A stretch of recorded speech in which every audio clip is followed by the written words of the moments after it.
से विराट म्यूजिक के शानदार प्रस्तुति।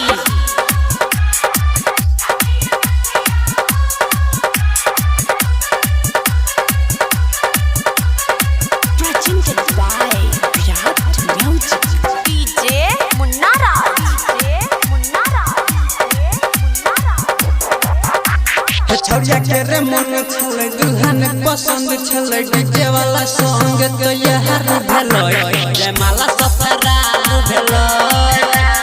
छौरिया के रे मन छले दुल्हन पसंद छले डीजे वाला संग तो यार भेलै जयमाला ससुरा भेलै।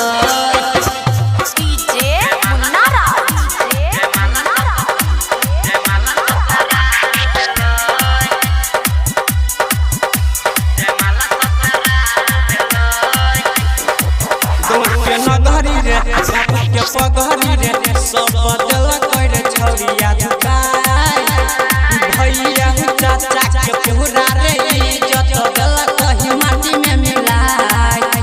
के नगरी रे के पगहरी रे सब बदल कर छौरिया दुकाई भैया चाचा के पूरा रे इज्जत गल कही माटी में मिलाई। सागा के कहा रे भेले बरबाहा सब कुछ के हाथ भेलै जयमाला ससुरा भेलै। छौरिया के रे मन छलै दुल्हन पसंद छलै डीजे वाला संग तो यार भेलै जयमाला ससुरा भेलै।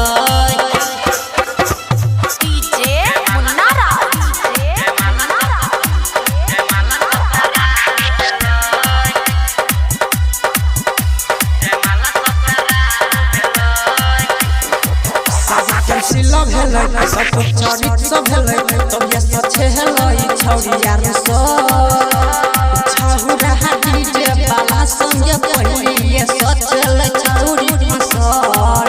सब सिला भेलै सब चरित सब भेलै तब ये सचे हेलै छौरिया रे छौरा डीजे वाला संग पहली ये सचले छौरी मसल।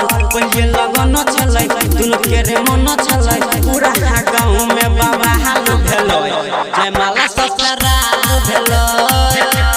छौरिया के रे मन छलै दुल्हन पसंद छलै डीजे वाला संग तो यार भेलै जयमाला ससुरा भेलै।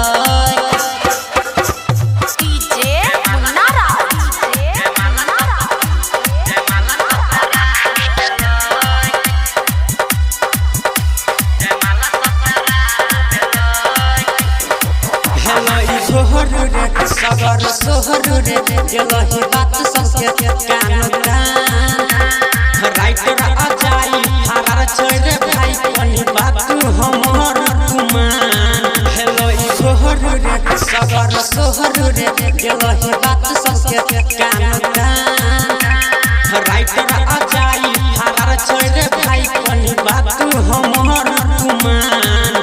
राजेश रंजन मनोज सचिन ओकर यहाँ छलै जयमाला ससुरा भेलै। छौरिया के रे मन छलै दुल्हन पसंद छलै डीजे वाला संग तो यार भेलै जयमाला।